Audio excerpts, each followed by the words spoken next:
हेमंते नमो नमः नमो नमः। दीनदयाल विरसंहारी हरोनाथमं संकटवारी। ओम श्री हनुमते नमो नमः।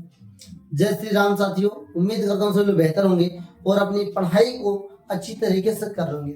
आज इस वीडियो में हम लोग बात करने वाले हैं अपने एनसीईआरटी मैथमेटिक्स के अध्याय 3 दो चर वाले रैखिक समीकरण युग्म के बारे में। आज इस वीडियो में हम लोग इसके परिचय के बारे में बात करेंगे और बहुत सारे कॉन्सेप्ट के बारे में भी बात करेंगे, इसलिए इस वीडियो को आप पूरा जरूर देखिएगा, आपका फायदा जरूर होगा। सबसे पहले हम लोग समझते हैं साथियों कि आपका चर क्या होता है, चर और अचर क्या होता है। अधिकतर बच्चे चर और अचर में ही कंफ्यूज रहते हैं। तो मेरे प्यारे बच्चों, अगर हम चर की बात करते हैं प्यारे बच्चों, तो चर की बात करते समय हम लोग बात कर रहे थे अल्फाबेट की A to Z की। ओके, उम्मीद करता हूँ समझ में आ रहा होगा धीरे धीरे। चर को इंग्लिश में बोलते हैं वेरिएबल प्यारे बच्चों। चर की जब हम बात कर रहे होते हैं तो चर का मतलब इंग्लिश के अल्फाबेट का A से Z तक के लेटर होते हैं। और जब हम प्यारे बच्चों अचर की बात कर रहे होते हैं, अचर की बात कर रहे होते हैं तो हम बात कर रहे होते हैं 1 to इन्फिनाइट, एक से अनंत तक की संख्याओं की बात कर रहे होते हैं प्यारे साथियों। ये बात आपको जरूर याद होनी चाहिए। ओके प्यारे साथियों, अब अचर को कांस्टेंट कहते हैं और चर को वेरिएबल कहते हैं। अब सवाल है हमारा दो चर वाला रैखिक समीकरण। तो पहले हम लोग बात कर लेते हैं रैखिक समीकरण है क्या प्यारे साथियों। तो रैखिक समीकरण लीनियर इक्वेशन इसे इंग्लिश में बोला जाता है प्यारे साथियों। एक ऐसा समीकरण जिसकी हाईएस्ट पावर 1 हो। आप लिख भी सकते हैं कि वह समीकरण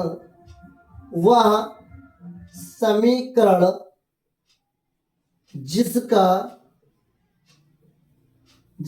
सबसे बड़ी घात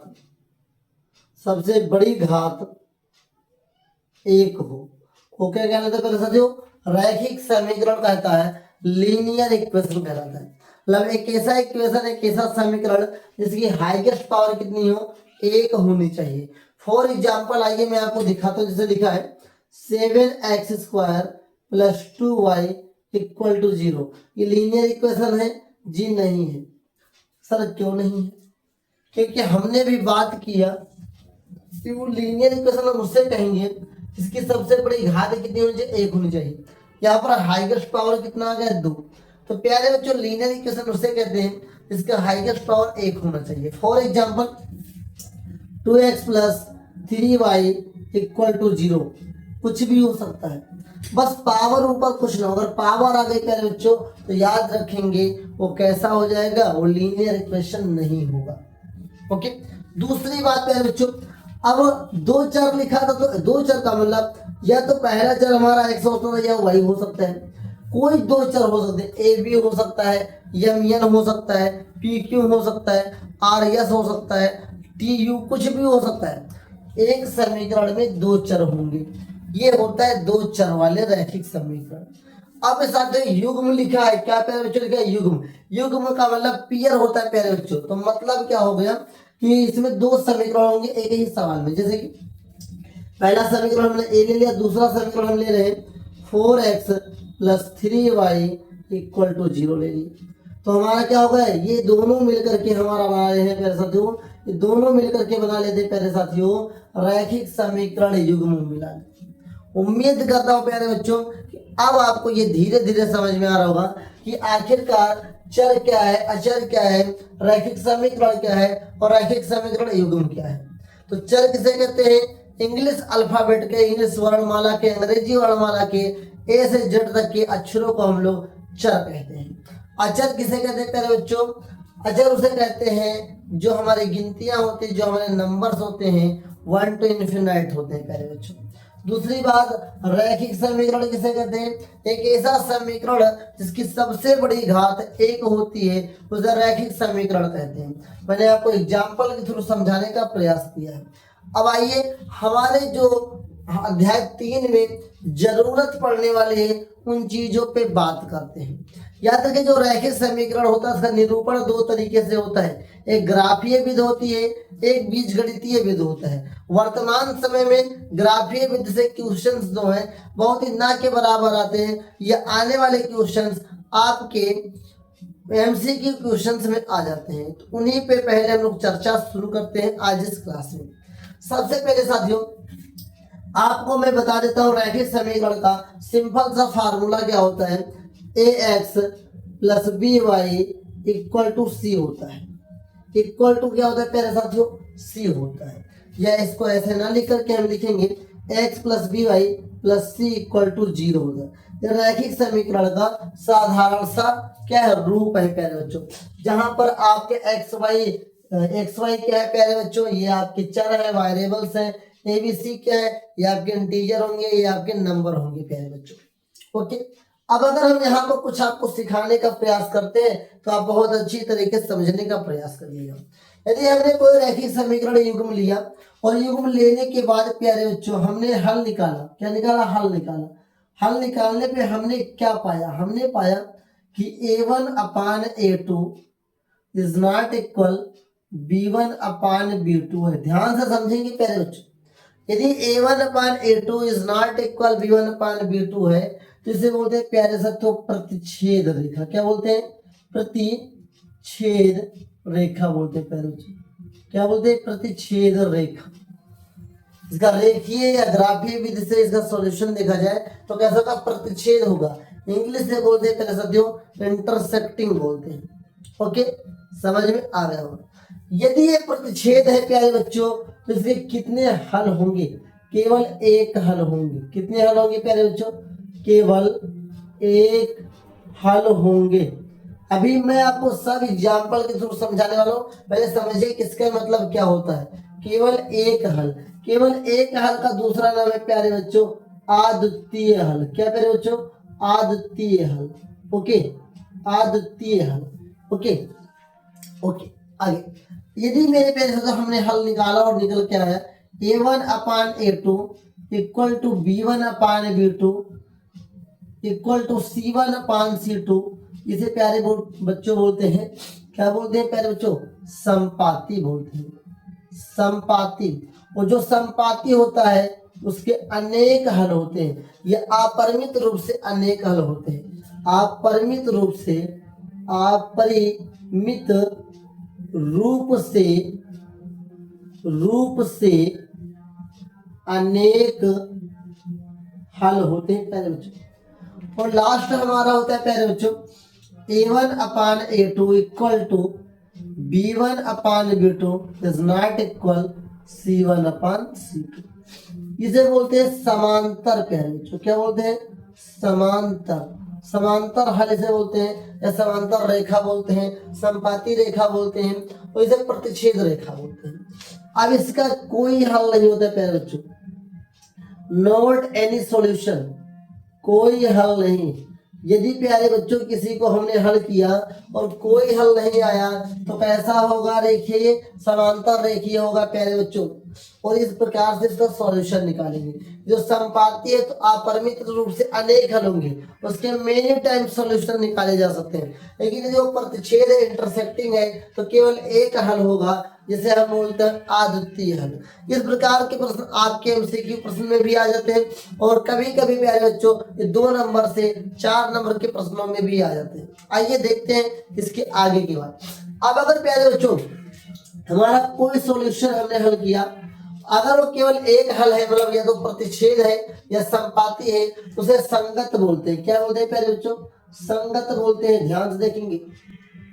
और यदि मेरे प्यारे साथियों अगर समांतर है तो उसे बोलते हैं प्यारे साथियों असंगत। ओके, असंगत बोलते हैं प्यारे बच्चों, इसे बोलते हैं कांस्टेंट, इसे बोलते हैं इनकांस्टेंट। ओके, उम्मीद करता हूं प्यारे बच्चों आपको धीरे धीरे सारी चीजें समझ में आ रही हैं। अब आइए हम लोग इसी के ऊपर कुछ क्वेश्चंस को भी लाइव एग्जांपल के थ्रू मैं आपको समझा दूं, जिससे आपको समझ में आ जाए प्यारे बच्चों। अब ध्यान से देखेंगे, मैं इसी क्वेश्चंस की बात करता हूँ, इसी क्वेश्चंस की बात करता हूँ। समीकरण 1 व 2 से अगर इस पहले वाले को समीकरण 1 बोलते हैं, दूसरे वाले को समीकरण 2 बोलेंगे। अब जो हमारा प्यारे बच्चों a1 b1 c1 का मान है वो समीकरण 1 से निकलेगा। जो हमारा a2 b2 c2 का मान है प्यारे बच्चों वो कहाँ से निकलेगा, समीकरण 2 से निकलेगा। ओके, तो आइए यहाँ पर हम कुछ मान लेते हैं, 5 मान लेते हैं, यहाँ पर हम कुछ मान लेते हैं, नंबर मानना जरूरी पड़ेगा। चलिए आगे बढ़ते हैं। तो अगर हम यहाँ समीकरण 1 से भागते हैं, a1 का मान कितना होगा प्यारे बच्चों 2 हो जाएगा। b1 की बात करें प्यारे बच्चों कितना हो जाएगा 3 हो जाएगा। c1 की बात करें प्यारे बच्चों कितना हो जाएगा, c1 की बात करेंगे तो ये -5 हो जाएगा। ऐसा मैं क्यों कह रहा हूँ, ऐसा मैं क्यों कह रहा हूँ -5 हो जाएगा, क्योंकि हमने कहा ये प्लस में होगा। अब प्यारे बच्चों ये उस साइड में प्लस में, बराबर के उस साइड में, तो इधर क्या होगा माइनस रहा होगा। ओके, अब आइए ध्यान से देखें, आप प्लस में भी रख देंगे तो कोई गलत बात नहीं होगी। ओके, अब आइए a2 बराबर 4 हो जाएगा, b2 बराबर 3 हो जाएगा और c2 बराबर प्यारे बच्चों -6 हो जाएगा। अब उसके बाद क्या करना है, आइए ध्यान से देखते हैं।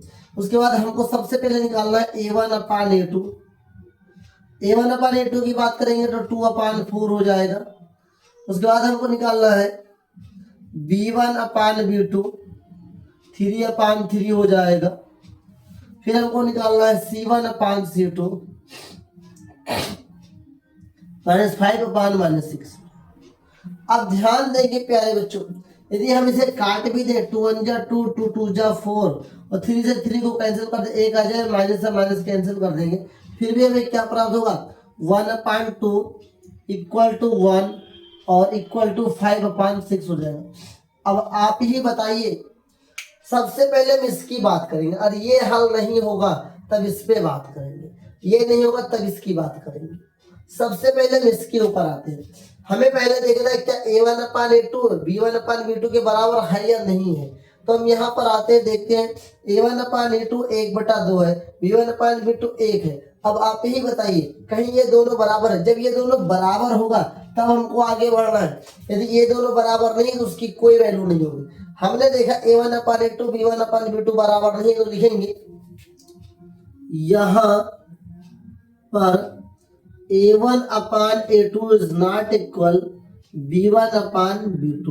ओके, यहाँ पर a1 upon a2 is not equal b1 upon b2, इसलिए यह द्विघात समीकरण कैसा है, प्रतिच्छेद है। कैसा है जो प्रतिच्छेद है। ओके, लिखेंगे यहाँ पर a1 upon a2 is not equal b1 upon b2 है, इसलिए यह रैखिक समीकरण युग्म कैसा है प्यारे बच्चों, प्रतिच्छेद है। और प्रतिच्छेद है तो कितने हल होंगे, केवल एक हल होगा और साथ ही साथ संगत भी होगा।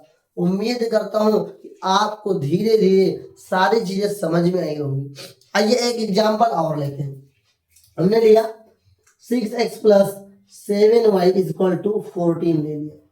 यहाँ पर हमने लिया क्या ले लिया बच्चों, 12x plus 14y is equal to 28 ले लिया। अब इसको हमें हल करना है और बताना है प्रतिच्छेद है, संपाती की समांतर है, संगत है कि असंगत है, ये कितने हल हो सकते हैं। तो आइए सबसे पहले हम क्या करेंगे पहले बच्चों, इसका क्या निकालेंगे, a1 equal to 6, a2 b1 equal to 7 और c1 इक्वल टू इस बार 14 में रखेंगे तभी सही जाएगा। हम लोग क्या करेंगे, a2 इक्वल टू 12 रखेंगे, b2 इक्वल टू 14 रखेंगे और c2 इक्वल टू क्या रखेंगे 28 रखेंगे। अब हम देखेंगे a1 अपान a2 की बात करेंगे तो 6 अपान क्या हो गया 12 हो गया। b1 अपान b2 की बात करेंगे तो 7 अपान क्या हो गया 14 हो गया। और यदि c1 अपान c2 की बात करते हैं तो 14 अपान 28 हो जाएगा। अब हम इसे काटते हैं तो 6 कम 6 6 दूनी 12 क्या आ गया 1/2 आ गया। 7 कम 7 7 दूनी 14 1/2 आ गया। 14 14 14 28 1/2 आ गया। हमने क्या देखा, ये तीनों के तीनों बराबर हो गए। 1/2 यहाँ पर भी आया, 1/2 यहाँ पर भी, 1/2 यहाँ पर भी आया। पहले हम इसी को देख रहे हैं, 1/2 बराबर है, मतलब ये पहला काम नहीं करेगा। यहाँ पर है, यहाँ पर आया है तो आगे देखा तो सी वाला भी बराबर है, तो यहाँ लिख सकते हैं यहाँ पर a1 upon a2 equal to b1 upon b2 equal to c1 upon c2 है। अतः यह रैखिक समीकरण संपाती है, इसके अपरिमित रूप से अनेक हल होंगे और ये संगत होगा। उम्मीद करता हूँ प्यारे बच्चों ये आपको समझ में आ गया होगा कि कैसे संगत पहचानना है, कैसे असंगत पहचानना है, कैसे पहचानना है किसी रैखिक समीकरण युग्म के कितने हल होंगे, समांतर होगा, संपाती होगा या प्रतिच्छेद होगा। इसी की मदद से हम लोग प्रश्नावली 3.1 को हल करने वाले हैं। ये प्यारे साथियों वीडियो थी इस एक्सरसाइज के क्या इंट्रोडक्शन की। इस चैप्टर में लोग क्या पढ़ने वाले हैं अभी हम और इसी वीडियो में डिस्कस करेंगे अपने दो विधियों के ऊपर, जो एक्सरसाइज 3.2 और 3.3 को भी हल करने में मदद मिलेगा। तो पहला तरीका हमारा है प्यारे साथियों प्रतिस्थापन विधि का, क्योंकि रैखिक समीकरण को हल करने की दो विधि और होती हैं। ये क्या है प्यारे साथियों, ये तो विधि है ही, लेकिन दो विधि और होती हैं। एक होता है प्रतिस्थापन विधि, एक होता है प्यारे साथियों विलोपन विधि।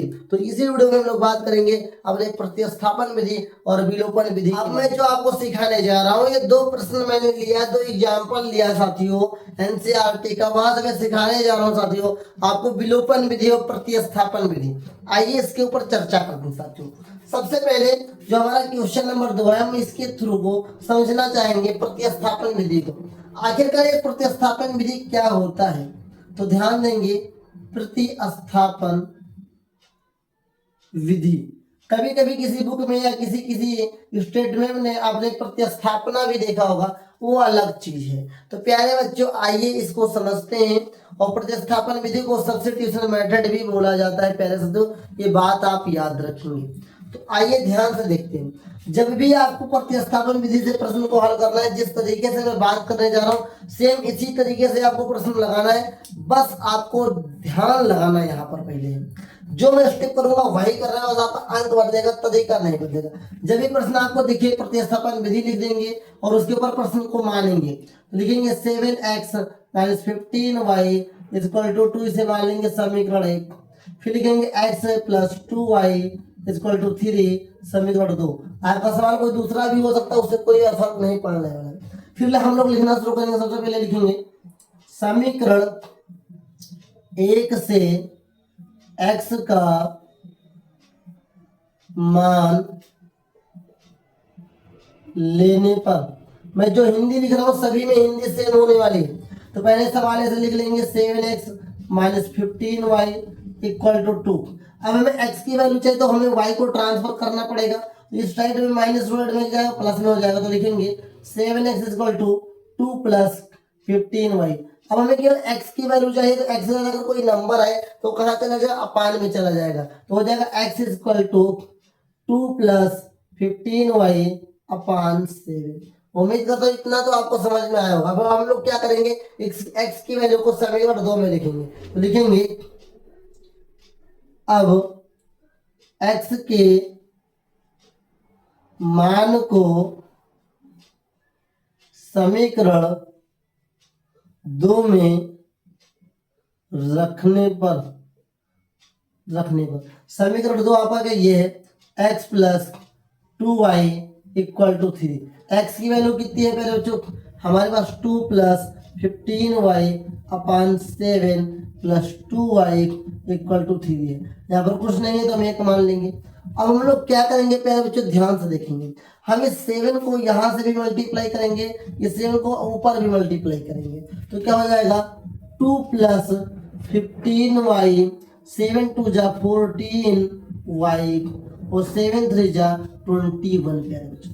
अब हम क्या करेंगे, हम नंबर को नंबर को ट्रांसफर करेंगे और वायरेबल जुड़ जाएगा। मतलब एक जैसा अगर चर है प्यारे बच्चों, अगर दोनों प्लस में है तो जुड़ जाएगा, दोनों अलग अलग साइन में है तो घट जाएगा प्यारे बच्चों। तो हमारा 15 और 14 कितना होता है, 29 होता है प्यारे बच्चों। 29y = 21 - 2। तो हम लिख सकते हैं 29y = 19, 29y = 19 हो गया। तो हम इसे क्या लिख सकते हैं प्यारे बच्चों, y = 19 अपान 29। ये हमारे y की वैल्यू हो गई। अब हम लोग क्या करेंगे, इस y की वैल्यू को प्यारे बच्चों हम लोग समीकरण 1 में रखेंगे। तो यहाँ लिखेंगे प्यारे बच्चों, ध्यान से देखेंगे। लिखेंगे y के मान को समीकरण 1 में रखने पर। ओके प्यारे बच्चों, बहुत ही आसान तरीके से सारी चीज समझा रहे हैं, ध्यान से समझेंगे। तो हम x = प्यारे बच्चों 2 + 15y अपान 7 लिखेंगे। हम y की वैल्यू को यहाँ पर पुट कर देंगे। तो x = 2 + 15 × 19 अपान 29 अपान 7 हो जाएगा। तो x इक्वल टू प्यारे बच्चों हम क्या करेंगे, क्रॉस मल्टीप्लाई करेंगे। 29 गुना प्यारे बच्चों कितना होता है, 58 होता है। और 19 को 15 से गुणा करेंगे तो 19 पच्चे 95 का 5 होता है, हंस जाएगा 9। 19 से कम 19, 19 9 कितना होता है प्यारे बच्चों, 28, 285 हो जाएगा। नीचे कितना बचेगा, 7 गुणे 29 हो जाएगा प्यारे बच्चों। तो x इक्वल टू कितना आ जाएगा, इसमें जोड़ लेंगे 8 5 13 का 3 हंस लगा 1, 8 5 13, ओके 8 5 13 1 14 हंस लगा 1 2 1 3 और नीचे गुणा कर लेंगे 9 से 63 के 3 हंस लगाएगा 6 और 7 में 14 14 6 20 प्यारे बच्चों। तो ये हमारा 203 हो गया। तो x की वैल्यू कितना आ गया प्यारे बच्चों, x की वैल्यू हमारा 243 बटा 203 आ गया प्यारे बच्चों। और यहाँ पर ध्यान देंगे y की वैल्यू 19 बटा 29 आ गई। लास्ट में जरूर लिखेंगे अतः x equal to 343 upon 203 comma y equal to 19 बटा 29 है। उम्मीद करता हूँ मेरे बच्चों आपको कुछ ना कुछ जरूर समझ में आया होगा। जब आप इसी प्रश्न को अपने रफ में लगाएंगे, कॉपी में लगाएंगे, बुक से उठाकर एक प्रश्न रिवीजन करेंगे तो और जल्दी समझ में आएगा। इस तरीके से आपको प्रतिस्थापन विधि लगाना होता है। सबसे पहले आपको सवाल लिखना होता है, समीकरण 1 और 2 मानना होता है, फिर लिखना होता है समीकरण 1 से x का मान लेने पर आपकी इच्छा तो समीकरण 2 से भी ले सकते हैं, कोई घबराने की बात नहीं है। फिर हम लोग क्या करेंगे, जो हमारे x को छोड़ के जितनी भी वैल्यू होगी हमको ट्रांसफर करना होगा। प्लस में होगा तो उधर जाएगा तो माइनस में होगा, माइनस होगा उधर जाएगा प्लस में होगा। अगर केवल x बच रहा है तो ठीक है, नहीं बच रहा है तो जो भी नंबर बच रहा है वो नीचे आ जाएगा। इस तरीके से x की वैल्यू को हम यहाँ पर पुट करके y की वैल्यू को निकालेंगे, देन उसके बाद y की वैल्यू को समीकरण 1 में रखकर x की वैल्यू को भी निकाल लेंगे। तो ये तो तरीका था साथियों आपके प्रतिस्थापन विधि का। अब हम लोग सीखने जा रहे हैं अपनी अगली विधि विलोपन विधि को। ध्यान से समझिएगा, विलोपन विधि इससे भी सरल होने वाली है साथियों। मैंने भी कहा कि विलोपन विधि इससे भी सरल होने वाली है। दूसरी बात साथियों, अगर आपके मन में एक डाउट आ रहा है या आपने इस सवाल को लगाया तो बुक में नहीं आ रहा है तो आप x की वैल्यू को रिड्यूस भी कर सकते हैं। रिड्यूस हो रहा है कैसे, क्योंकि ये 7 से कट जाएगा प्यारे बच्चों। कैसे कट जाएगा, 7 दूनी 14 कितना है, नहीं 7 9 7 रखिए 7 चौक 28, 7 चौक 28 7 9 63, 7 दूनी 14 7 9 63। तो इस तरीके से भी इसका आंसर आप लिख सकते हैं, डायरेक्ट भी लिख सकते हैं, कोई दिक्कत नहीं होने वाला है प्यारे बच्चों। तो आप रिड्यूस करके भी लिख सकते हैं और डायरेक्ट भी लिख सकते हैं। उम्मीद करता हूँ इतना तो आपको समझ में आ ही गया होगा। दूसरी बात साथियों, मैं जो आपको समझा रहा हूँ अभी तक जो मैंने समझाया ये आपका क्या था साथियों, ये सवाल जो मैंने अभी आपके सामने लगाया ये आपका था प्रतिस्थापन विधि। अब हम लोग सीखने वाले हैं आपके लिए विलोपन विधि। आप भी ध्यान से समझिएगा, यदि आप इस वीडियो को स्किप करेंगे तो आपको बहुत बड़ा नुकसान हो सकता है। इसलिए आइए आगे बढ़ते हैं और इसे हल करने का प्रयास करते हैं एक नए विधि से। अब आइए हम लोग क्वेश्चन नंबर 3 को देखते हैं। और क्वेश्चन नंबर 3 है, जिसमें हम लोग जानते हैं आप लोग किसका उपयोग करने वाले हैं। आप सभी को पता चल ही गया होगा, मैंने पहले से बता के रखा है। इसमें हम लोग सबसे विलोपन विधि का उपयोग करने वाले हैं। विलोपन विधि में हम लोग बहुत कुछ नया सीखने वाले हैं, इसे ध्यान से देखिएगा। विलोपन विधि के लिए सबसे पहले वही तरीका लगाएंगे, समीकरण को पहले लिखेंगे 2x + 3y इक्वल टू हमारा 8 हो जाएगा और 4x + 6y इक्वल टू 6 हो जाएगा। फिर समीकरण 1 मान लेंगे और समीकरण 2 मान लेंगे। अब ध्यान देंगे, विलोपन विधि का मतलब होता है इन दोनों समीकरण में से हमें हल करते समय किसी एक वेरिएबल को गायब करना है, किसी एक वेरिएबल को गायब करना है। आप चाहे x को गायब करें, आप चाहे y को गायब करें। पहली शर्त आपको पता चली, विलोपन विधि में किसी भी एक वेरिएबल को गायब करना होता है, चाहे आप x को गायब करें चाहे आप y को गायब करें। अब उसके बाद फिर जो गायब कैसे करते हैं, तो गायब तभी होंगे जब यार तो सेम वेरिएबल सेम नंबर होंगे। ये नहीं कि x y से गायब होगा y x से गायब होगा, नहीं। ऐसा भी नहीं कि ये 2 है ये 4 है गायब होगा, नहीं। हमें दोनों वेरिएबल और दोनों नंबर सेम करने पड़ेंगे। तो ध्यान से देखिएगा, हम 2 को 4 बना सकते हैं, 2 को 4 बना सकते हैं। 2 है कहाँ, समीकरण 1 में है। तो पहले तो इसको बराबर करते हैं। तो पहले क्या लिखेंगे, हम लोग लिखेंगे समीकरण 1 में, ध्यान से देखिए पहले बच्चों, समीकरण 1 में 2 से गुणा करने, ओके। अब प्यारे बच्चों समीकरण एक में दो से गुणा क्यों कर रहे हैं? इस समीकरण 2 में हमारे पास 4 है, तो हम 2 से जब गुणा करेंगे 2 दूनी 4x प्लस 3 दूनी 6y। ध्यान से समझेंगे सभी आप सारी चीजें समझ पाएंगे। ओके, अब यहाँ पर मैं 6 ना लेकर के यहाँ पर ले रहा हूँ साथियों 5। ओके, तब जल्दी समझ में आ पाएगा। 3 दूनी 6y और 8 दूनी 16। अब यार जो हमने समीकरण प्राप्त हुई, समीकरण में से 3 मान लेते हैं। समीकरण 1 में हमने 2 से गुणा किया, हमें प्राप्त हुआ समीकरण 3। अब ध्यान से देखेंगे इसको हटाए कैसे जाए। तो हमने देखा यहाँ पर 4x और यहाँ पर भी 4x है, ये तो सेम हो गया, लेकिन यहाँ पर भी प्लस है, यहाँ पर भी प्लस है। तो जब प्यारे बच्चों जिस वेरिएबल को आप हटा रहे हैं और दोनों के दोनों वेरिएबल साथियों सेम साइन में हो, सेम साइन का मतलब प्यारे बच्चों दोनों प्लस के प्लस में है या दोनों माइनस में है, तो आपको घटाना पड़ेगा। समीकरण 2 में से 3 को घटा दीजिए, समीकरण 3 में से 2 को घटा दीजिए, लेकिन घटाना पड़ेगा। घटाएंगे कब? जिस वेरिएबल को हम हटा रहे हैं अगर दोनों वेरिएबल के पास सेम चिन्ह है, एक समान चिन्ह है, तब हमें घटाना पड़ेगा। तो आइए लिखते हैं, लिखेंगे समीकरण 3 में से 2 को घटाने पर, 2 को घटाने पर तो लिखेंगे 4x plus 6y equal to 16। और यहाँ पर दूसरा समीकरण हमारा कितना है? 4x plus 5y equal to 6। हम घटाएंगे प्यारे बच्चों, जब घटाया जाता है तो चिन्ह बदल जाता है, ये माइनस हो जाएगा, ये माइनस, ये माइनस। जब घटाते हैं तो चिन्ह बदलता है, प्लस वाला माइनस में और माइनस वाला प्लस में हो जाता है। अब हम लोग क्या करेंगे, ये दोनों क्या है, एक प्लस में एक माइनस में कट जाएगा, यहाँ पर प्लस माइनस माइनस हो जाएगा। 6y में से 5y जाएगा तो 1y बचेगा प्यारे बच्चों, तो यहाँ पर 16 में से 6 जाएगा तो 10 बचेगा। हम कह सकते हैं कि y का मान कितना होगा प्यारे बच्चों? 10 हो जाएगा। तो y का मान तो निकाला है प्यारे बच्चों।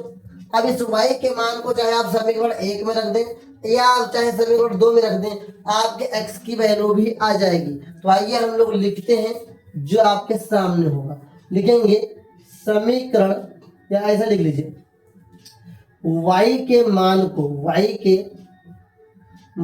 को समीकरण 1 में रखने पर समीकरण 1 अपना क्या है? 2x plus 3y equal to 8 है। अगर जो y की वैल्यू कितनी है? 10 है, तो 2x प्लस 3 गुणे 10 इक्वल टू 8। तो 2x प्लस 3 दहा में 30 इक्वल टू 8। अब ये प्लस में उधर जाएगा तो माइनस में हो जाएगा, तो लिखेंगे 2x equal to 8 minus 30। 2x equal to minus कितना हो जाएगा प्यारे बच्चों? कितना हो जाएगा? कितना हो जाएगा? ये हमारा हो जाएगा 22। कितना हो जाएगा? 22। अब हम लोग क्या करेंगे, x इक्वल टू लिख सकते हैं माइनस 22 बटा 2, 2 1 कम 2, 2 1 कम 2, 2 1 कम 2, x इक्वल टू माइनस 11। उम्मीद करता हूँ ये आपको समझ में जरूर आएगा कि ये इस प्रश्न को मैंने कैसे हल किया है। यदि आपके पास कोई दिक्कत है, समस्या है, तो आप अभी कमेंट में पूछ सकते हैं। किस तरीके से हम लोग साथियों विलोपन विधि से किसी द्विघात समीकरण को भी हल करेंगे। लास्ट में आप लिखेंगे अतः x इक्वल टू इतना, कामा y इक्वल टू इतना। उम्मीद करता हूँ इस वीडियो में मैंने आपको जो समझाया है अध्याय 3 दो चर वाले रैखिक समीकरण के परिचय के बारे में, कि दो चर वाले समीकरण होता क्या है, रैखिक समीकरण क्या होता है, चर क्या होता है, अचर क्या होता है, कैसे पहचानेंगे प्रतिच्छेद, संपाती, समांतर, संगत या संगत, या कैसे हल करेंगे प्रतिस्थापन विधि से, या कैसे हल करेंगे हम लोग प्यारे साथियों विलोपन विधि से। उम्मीद करता हूँ ये वीडियो आपको हेल्पफुल होगी। यदि आप चैनल पे पहली बार हैं तो सब्सक्राइब जरूर करिए, और यदि आप चाहते हैं कि आपके साथ कैसे ऐसे विद्यार्थियों की मदद हो सके तो वीडियो को शेयर जरूर करिएगा। और प्यारे साथियों आने वाले सभी वीडियो को जरूर देखिएगा। मैं वादा करता हूँ क्लास 10th में काम है एनसीईआरटी मैथमेटिक्स आपका मजबूत होगा और अपने बोर्ड एग्जाम में अच्छे अंक लाने का सपना पूरा होगा। उम्मीद करता हूँ कि आपको बताई गई सारी बातें समझ में आई होंगी। फिर भी अगर कोई डाउट है कमेंट बॉक्स में जरूर लिख दीजिए, मैं उसका निवारण आपको नेक्स्ट वीडियो में जरूर दूंगा। मिलेंगे इसी प्रकार के एक नई वीडियो में, तब तक के लिए देखते रहिए ब्रजेश स्टूडियो अड्डा के इस चैनल को। जय हिंद, वंदे मातरम साथियों।